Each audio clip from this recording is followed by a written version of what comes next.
So then let's go and play this. And if there are any questions, just type one enter, one enter, one enter. Then we will look at this, and then I will stop quickly, the same as Rob won't have to say stop. Be sure that the Quran we have today is the same Quran that the Prophet Muhammad taught to his companions over 1400 years ago. Can you hear this? Yeah, can hear it. Okay. This question is central to the legitimacy of the religion of Islam, and to answer it, we need to know how the Quran was given to the Prophet, preserved by his companions, and then distributed around the Muslim world. This is the story of language, history, and the commitment of an entire civilization to preserving the words of God. What is ironic is I recognize this because this is the Birmingham fragment. And in this Birmingham fragment, there are several discrepancies between what we have in the Quran today and what is on these 4 pages. Now, by taking this example, it shows that they don't even know what they are doing. They're showing here a version of the Quran that is much, much, much younger than the Quran that was allegedly revealed to the people sometime in the year between 611 and 632. And I don't understand why people don't pay attention to what they are doing, what the consequences are of what they are doing. I don't understand that. This is so short-sighted for me. Yeah, not only that, though, According why to would the you Muslim need to go understanding- through? Why would you need to go through all of this effort when all you had to do was God could have put forward an unbreakable obelisk in the middle of Mecca that had all of his writings in perfect, Arabic perhaps, and if you touched it changed to your own language, perfectly preserved and perfectly transmitted that everybody in their own language could understand exactly the same thing, then there wouldn't be any effort, there wouldn't be any mistakes, and we could all go to the source and see what's there to be said. And then, of course, it'd be so good that you could match it with everything that you understood about reality. And if there was any discrepancy, you could go there and it would explain to you where you're going wrong or why you're at error or whatever the case is. That would, of course, be something that's quite impressive. Instead, humans have to try and cobble this together over however many years. And of course, they're all fallible. They can all make mistakes. They're trying to do the best they can, supposedly, which I don't think these original people probably even were aware of doing, or that their descendants would think that they were doing a good job.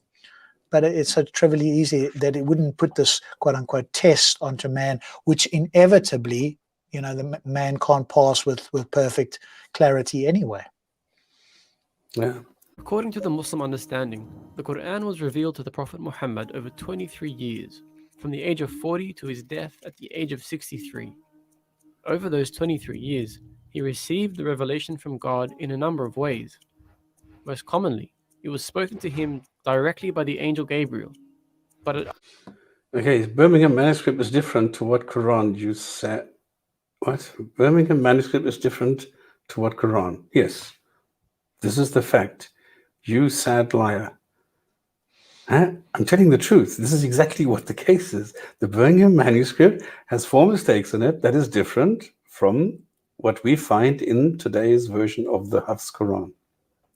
So I don't know, just because you don't know about these differences, why are you calling me a liar? Because I know about the differences. I can easily show them. Or if you want to use Mr. Google, go ahead and do it. And in fact, Dr. Daniel Brubaker has made this public. It's even in his book. He shows the photos. It's everything is there. Yeah, he calls me a pathetic liar just because he is ignorant. He doesn't know what the situation is. I wonder if I were to now show you the photos. If I were to show you the photos of the differences, of these 4 differences between the Quran we have today and the Birmingham manuscript, these fragments, would you now apologize to me? No way. You're not going to do that. Because it doesn't matter whether something is true or not. To you, it doesn't matter. For you, the main thing is that you can go and insult somebody who doesn't believe what you believe. Yeah. Other times, it came during his dreams. And on a number of occasions, it even came to him directly from God. And he experienced this as the sound of a heavy bell, after which the words of the revelation were made clear to him. Throughout those 23 years, the Prophet endeavored to share the revelation with those around him as soon as it came. He did this verbally, as he couldn't read or write, but he strongly encouraged others around him to write down the revelation, as well as memorize it. So Oh, stop boy. there. Yeah, I've stopped right there. Yeah. Yeah, because this is factually incorrect. We have sayings we say, don't write down what I say. But also, what would be more persuasive, right? If you came in a booming voice and said, I speak now to Muhammad, but I speak loudly so that those around may hear and may bear witness and may write exactly my words, for the fact that, my servant, as accurate as he is, may forget, lest he forget a word here and there. But those around, those loyal followers of his, take now your pens and write down my words as I speak to Muhammad, as you listen in as the audience. That would have at least been a bit better than what we got, which is speaking to him in his head that nobody else could hear, and then him relaying it back. That would be much more impressive. In fact, people around there would have gone, holy crap, either somebody's got a massive loudspeaker or maybe there is something going on here. Yeah. And this is, to me, the obvious error is that one, Muslims claim the Quran is the perfect guidance. And number two, Muslims admit the Quran isn't entirely clear. Some passages can't be understood, equals not perfect then. So this is what happens as soon as you switch on logical thinking, it immediately destroys the God. Or the text or whatever it is. As soon as you start to think logically and rationally, it's out, it's gone. There's no way that you can still do this. Yeah, you just thank got to you ask very a much for Muslim. that. Yeah, you've just got to ask a Muslim, what does it mean for the Quran to be perfect? Get them to be very clear on what they mean, and then you just bring something like that. Now, the challenge you'll have, if you do it that way around, they'll see it coming, and now they'll try and obfuscate, I can never say that word properly, on what it means to be Obfuscate. perfect. But if you obfuscate, thank you, Stops.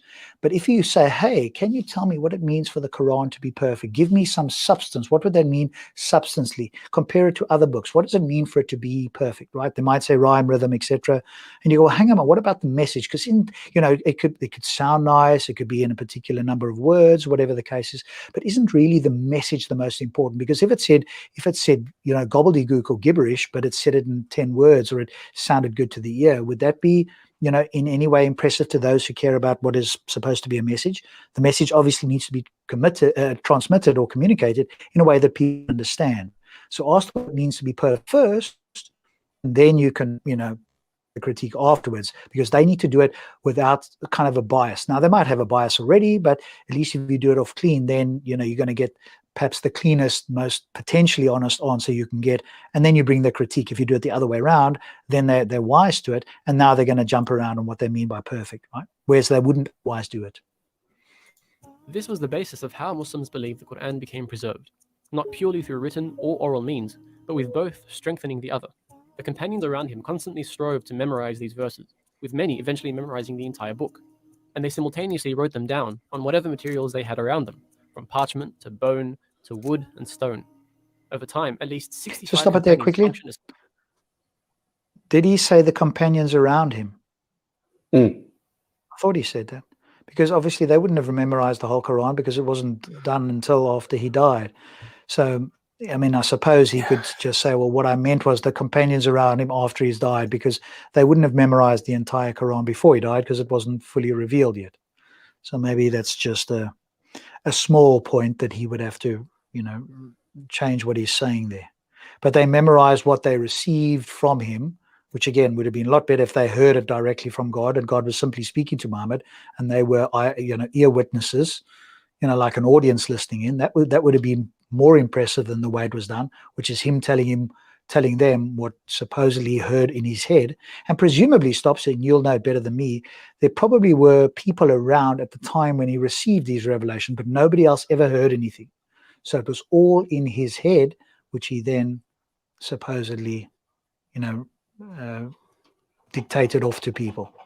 Yeah, that's to the me, single again, I source. would expect to hear a booming voice if it was God speaking, unless he's speaking in my mind. But then I'm going to go, why only speaking in his mind? Wouldn't it be more impressive? Wouldn't people think that that's more of a miracle if the booming voice came down and people for 100 miles around could hear it? And he said, I'm speaking to Muhammad here in this place at this time. Come ye to him and see my messenger, or something like that.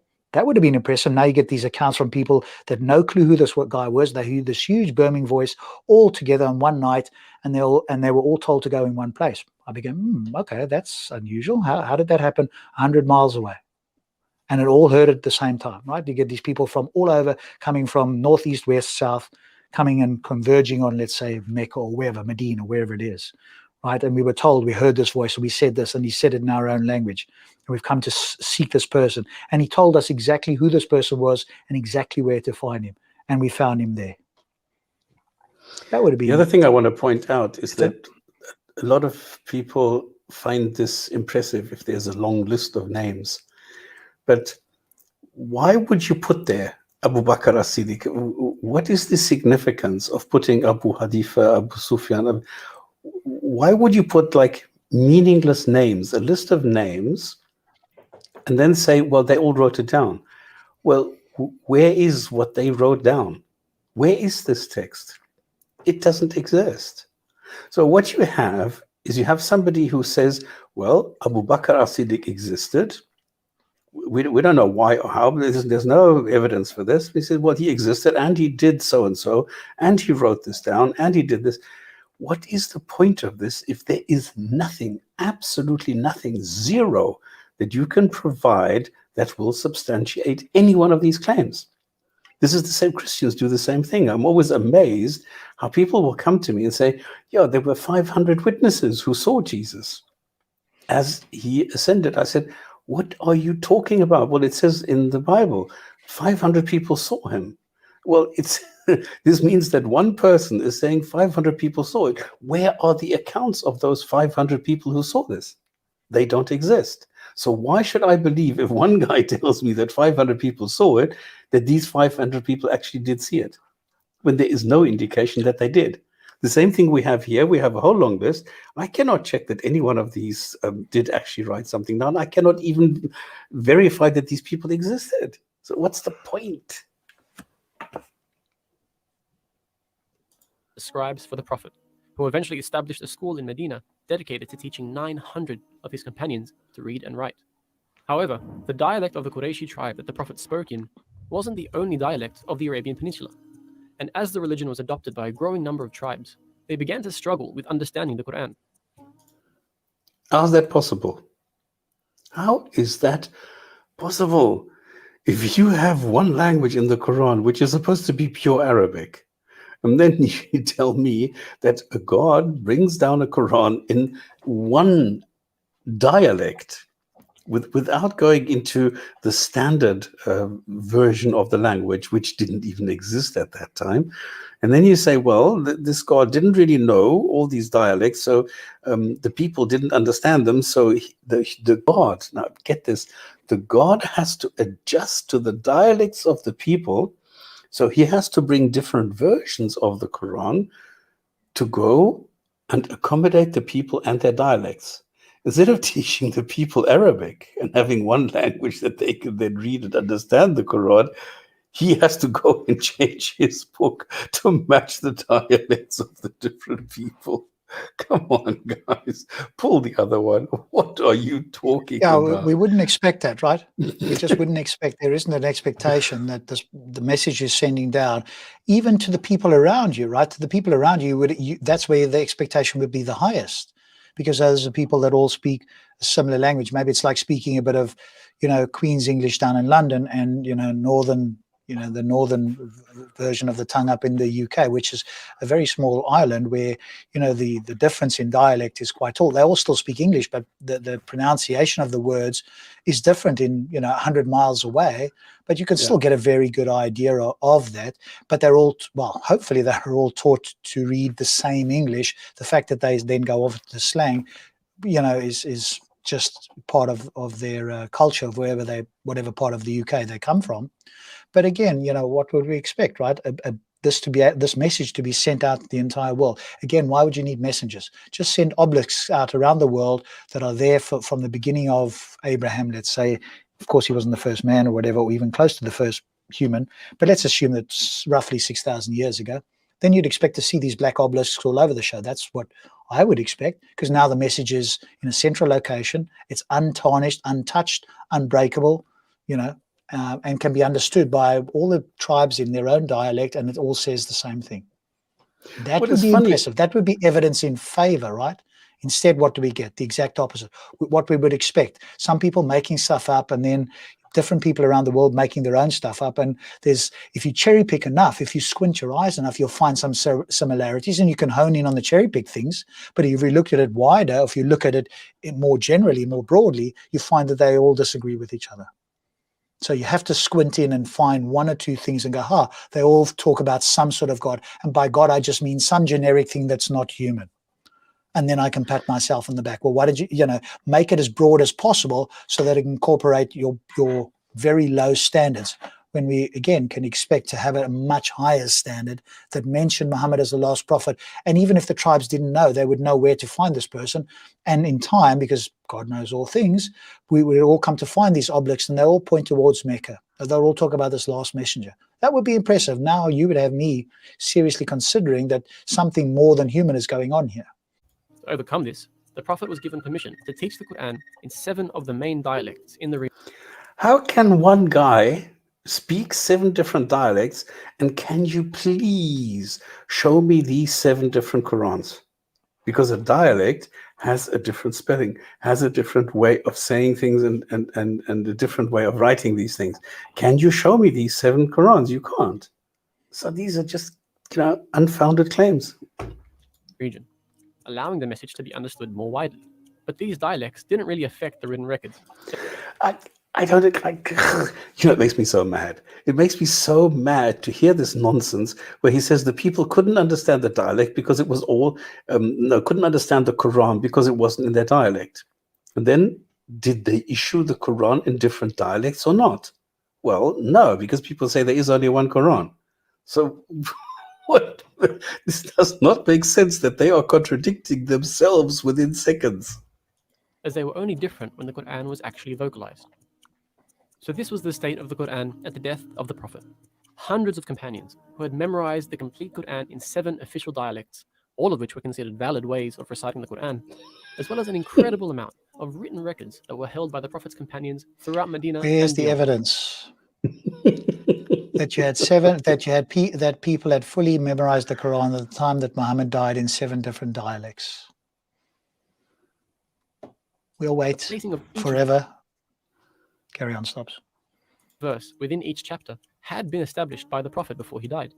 But because each chapter functions as an independent unit, the companions had different ways of ordering the chapters themselves within the book as a whole. With the death of the Prophet, the leadership of the Muslim community passed to his close friend Abu Bakr, who was quickly beset by conflict on the outskirts of the now considerably large Muslim state. This conflict led to the Battle of Yamama, which saw many of those who had memorized the Quran killed. Many of these memorizers, known as Hufad, did survive, but it highlighted the critical issue of preserving the entirety of the Quran. Okay, none of this makes sense. There are several hadiths which state the exact opposite. Number one, there was only one guy left who knew of one particular sentence in chapter number 9. The other thing is that there is the story of a scribe who said the best of all creators, and Muhammad said, yes, write that. And then the guy realized that he was actually contributing to the Quran, that it was not God's word, it was his word. And that's why he left Islam.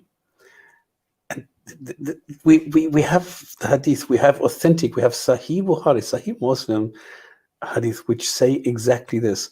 So why are they lying to people?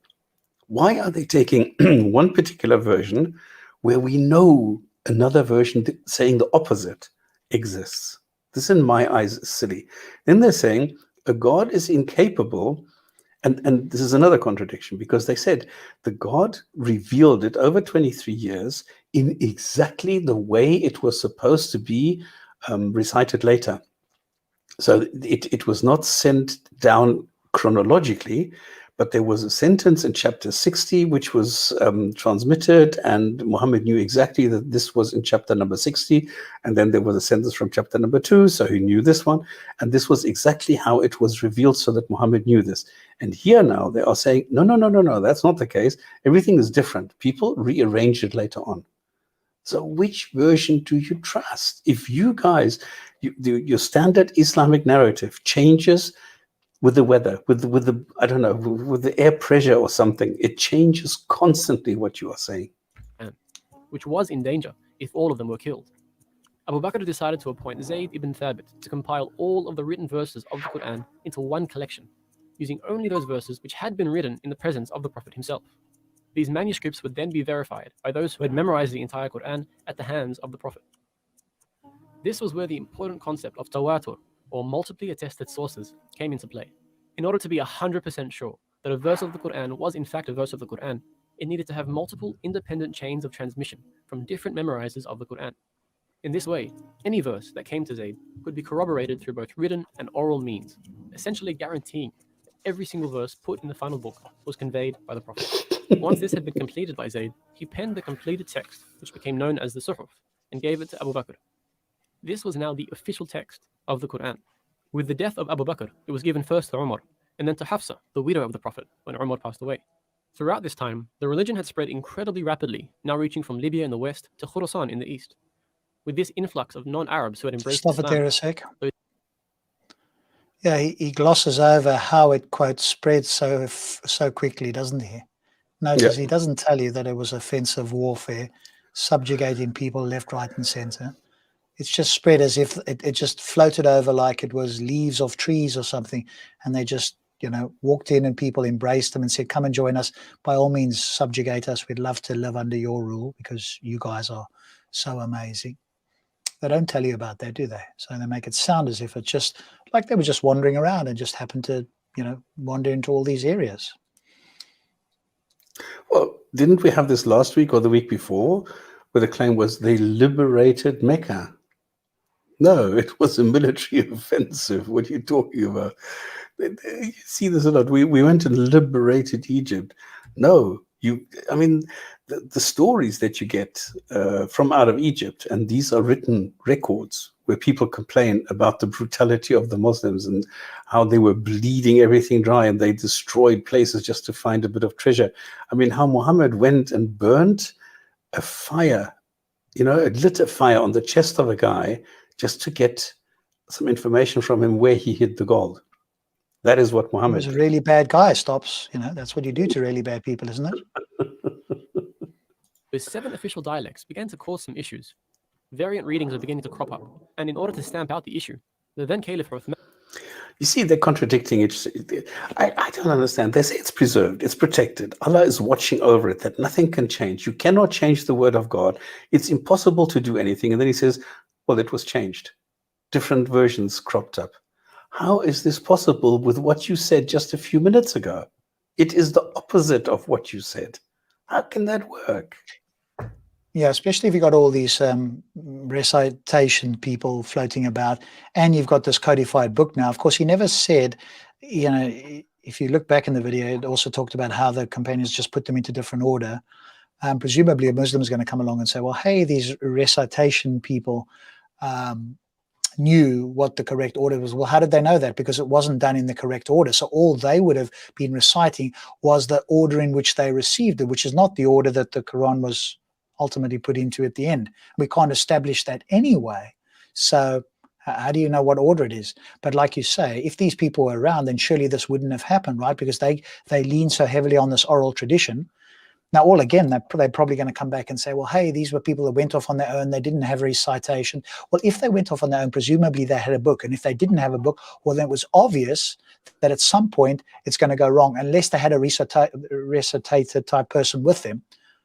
Well, then why would you let them go out there? Because obviously it's going to happen that they're going to start making mistakes. So again, it appears that God can't efficiently do this, because if there isn't enough recitators to go out with every tribe or whatever the case is, then it's going to start as it would do. And of course we're being very charitable and accepting that these recitators are like infallible humans in terms of memorizing the Quran, which obviously I'm extremely dubious of. But even if we granted that, there wouldn't have been enough of them to go around. So this is exactly the problem you're going to run into.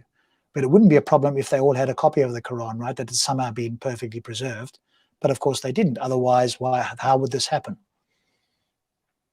Yeah. Does reality match up with what is being claimed? Nope. Man decided that the original Qurayshi dialect would have to become the official reading of the Quran. So who decided? Who decided? Was this a human or was it God? Was it Uthman, or who did he say that? I didn't hear it, but it was one of the caliphs, Exactly. right? Yeah, but this is the whole point. It's a human being that decides. It's not a God who says, "Listen, I'm going to give you one dialect." But and they everything. thought of that one, Stops. But they thought of that, right? He's rightly guided somehow. Nobody knows how, but he's rightly guided because he didn't receive any guidance from God directly. So all they can claim is a vacuous thing of, hey, he's right. Well, how did you establish he was rightly guided? Oh, well, because other people said so, or he himself said so. Well, anybody can say they're rightly guided. How do you actually establish? What's the criteria for knowing whether you're rightly guided or whether you are wrongly guided? How do you establish that? So if he just made this decision, if I was one of his counsel, I'm going to say, how did you make a decision on the Qureshi one? And he's going to do one of either two things. He's going to bullshit me, or he's going to try and justify it. And then I'm going to ask him, well, how did you get to that, right? If he went through the Socratic process with us, if this guy's alive or we could teleport back in time, he'd have a very hard time justifying this in terms of, and I bet you he wouldn't even say that it was rightly guided. I made a decision because I'm the caliph and I know best. Well, that's just you claiming to might makes right. But that's not the Muslim claim, right? That they're rightly guided, somehow that God is steering them in some way. Well, how's he doing that? And what record have we got that actually happened? Other than them saying so or other people claiming to say so, because they didn't reveal anything new. He appointed a committee of 12 companions to essentially repeat the process of Zayd ibn Thabit, gathering all of those primary sources, rectifying any differences, and confirming them with those who had memorized the text. Rectifying differences how? How can it have differences if it's protected, if it's preserved, if it's guarded, if it's all these things? How can you have differences? What you are saying now that there were different versions of the Quran. That is exactly what I'm saying. And now these guys are confirming it. Congratulations. Well, I understood the video to say that that the original was kept, right, with Abu Bakr and was passed on to his wife. So there you've got this supposed, perfect copy, the original version, so to speak. And all you'd have to do is open up the original, and then you could quickly see if other people had made changes. So why do you need a committee of 12 to do all of this? Exactly. That's what I was going to say. Why do you need a committee of 12? Because you've got the blueprint, the original document, and you just match everything else, or you just copy the original and say, get rid of the rest. Here is the original. Why have you guys gone over and made other things? You don't need a committee of this. Yeah. The only reason you need a committee here, Stops, is because that original has disappeared. And so now they have to redo the process they did before, and now they've got to try and get it and hope that it's the same because they don't have the original. If they had the original, this would have been certainly much easier. He sent for the original Suhuf, which was still being held by Hafsa, and compared the two. There you go. Any differences? Oh, exactly. Why do you need a committee? Just appeal to that one. What the hell is the point of a committee? Hey, I've got the original. It's in this, my equivalent of an Islamic, museum, or in Hafsa's house, or whatever the case is. Just go send for that. Why do you need a committee here? You've got the original. Everybody has to appeal to that. This seems like long-winded and roundabout. It's maybe, I'm just speculating, it's to make himself look important. Have this big committee, make a big deal of this, but you've actually got the original anyway. I'd be asking, why are you going through all of this long-winded stuff? Once completed, this final copy was read out to Uthman and the companions, who all agreed upon its accuracy, and they decided to burn the original sources. But it was agreed upon before. Why do they have to read it out again? That seems a bit silly. This has so many plot holes. I know. It's like trying to... It's like trying to what? No, carry on. Yep. Okay. Now, this text is referred to as the Uthmani Mus'haf, and it was the first written Quran to be sent throughout the Muslim world with accompanying recital. Where are these? If this is the original and the original was copied, where are these copies? We don't have them. We have copies of the copies of the copies. Yeah, but we don't have any of the copies. We have copies of the copies, but that's it. Especially if it's been preserved, you would expect to have one of the copies of the original. Ideally, again, look, remember, we're talking about the most powerful guy in the universe. He's decided to do it in this obscure way, which again, we've pointed out there's much better ways of doing this, but if there's some divine purpose in doing this obscure way with different people in books that will obviously get lost and torn and burnt and all the rest of it, and the best he could do is have the original book that's indestructible somewhere, that reveals itself. We can all go look, it's dated to that specific time, and you can see there's all the original writings, etc. If they were, presumably there would be some way of doing this to a high degree where you have the entire book perfectly preserved. Now that have Which is the now that have a claim. point that Which, at least yeah. they've got an original book. Whether the book is true is a completely different story, but we're just talking Yeah. about the authenticity of the book. Now every other book, you just copy it from that original book. That's all God had to do was keep the original book. Nobody's even got the original book. They haven't, as you pointed out, even got copies of the original book. It's How much considered to be worse does this exactly get? the same as the Quran we read today, with only one pretty big difference. It didn't include any skeletal or diacritical marks, which are essential in differentiating different words which otherwise look exactly the same. For example, this is the word for elephant, fil, and this is the verb to kiss something, qabbal. However, when you remove the markings, they both look exactly the same. This was how the Mus'haf was written. Now, whilst these diacritical marks weren't invented until 30 years after the death of Uthman, these markings, what are called skeletal dots, were known to the Arabs at the time of Uthman. Okay, this is total nonsense. These are unsubstantiated claims. We don't know who and when the diacritical marks. And number two, they were not all invented at the same time. This is what this is insinuating. No, they were not. They were gradually inserted. Even the skeletal dots. I have photos taken from the Islamic Museum where there are texts without the skeletal dots. This is, and the funny thing is, if you look at the Birmingham fragments, you will see that they have skeletal dots, and yet people are saying, and even more, that they have some diacritical marks already, and yet they are saying this is from the time of Muhammad, and here they are saying, well, no, from much later, from 688 or something. So they're constantly contradicting. It's terrible. But he must have and please see, also got at 267 CE, skeletal dots, the whole language did not exist. They were speaking like you had the Nabatean language, you had the Syriac, and you had the Aramaic. Those were the languages spoken. The Arabic did not exist. It wasn't even there in their dreams. Come on. You fools. Yeah, but you see, the Quran is preserved already. It doesn't matter how many Qira'at and Aruf there is. What is the difference between a Qira'at and Aruf? Can you explain this? The meanings don't change the legislation or creed. You're an idiot. Okay, I'm not supposed to say that. But that's all that happens is when you put pressure on the Quran like this, then they fall back to the oral meanings of this, right? Well, then just appeal to the oral and throw out the Quran, right? As soon as you put pressure on it, you want to go back to your fallback. This is like the Mott and Bailey thing. Then stop telling us that the Quran is perfectly preserved and just appeal to your oral recitations. Obviously, you recognize, as most people do, that people are not going to take that particularly seriously. So you want to have something written down. But when pressure is put on the written word, you just retreat back to the oral word. Well, then just stay with the oral word and stop talking about the written word.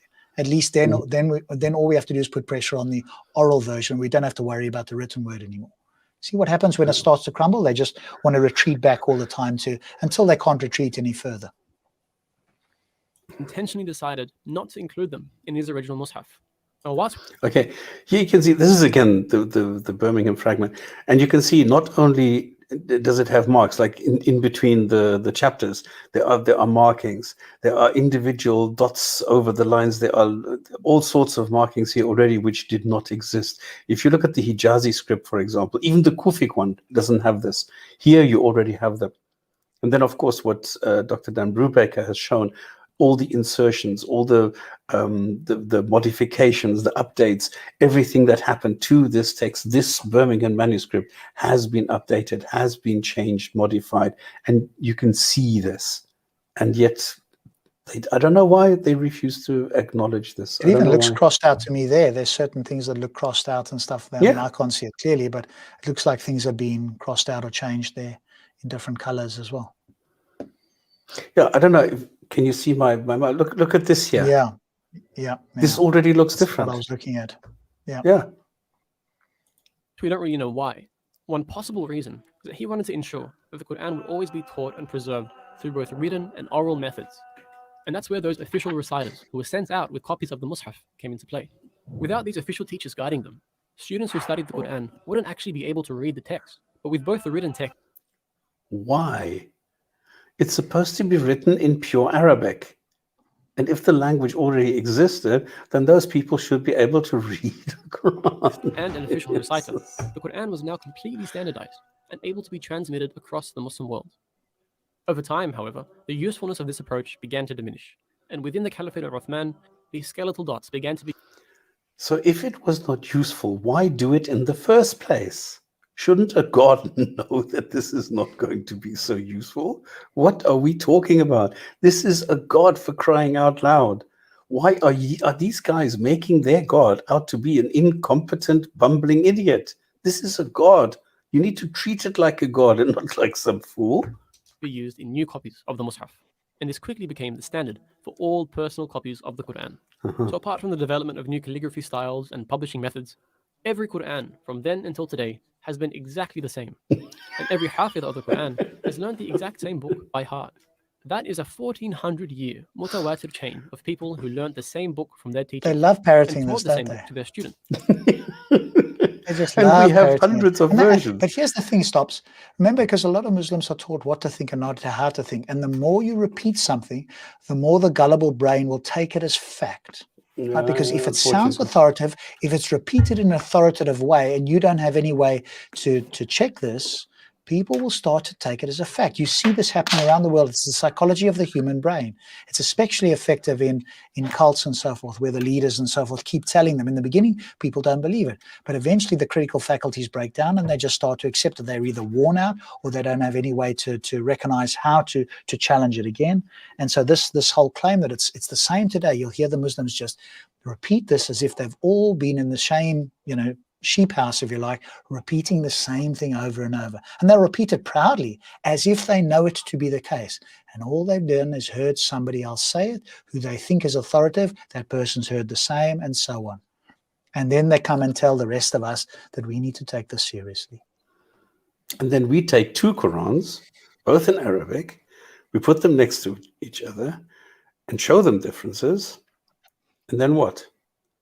They close their eyes, close their ears, la, la, la, la, and they will not look at this. They will not acknowledge this, even though we have the pages, we have the differences. We have thousands of differences between the different Qurans, and they will not acknowledge it. That is denial. Which is why until this very day, we can open up a copy of the Quran and know with confidence that this is the same special book that was taught by the Prophet himself. Lovely story. Hey, all sort of stories I can tell you. The difference is I know that they're just stories. But how There's they people, can... a billion people or more that supposedly think this is a true story. That's the sad side of this.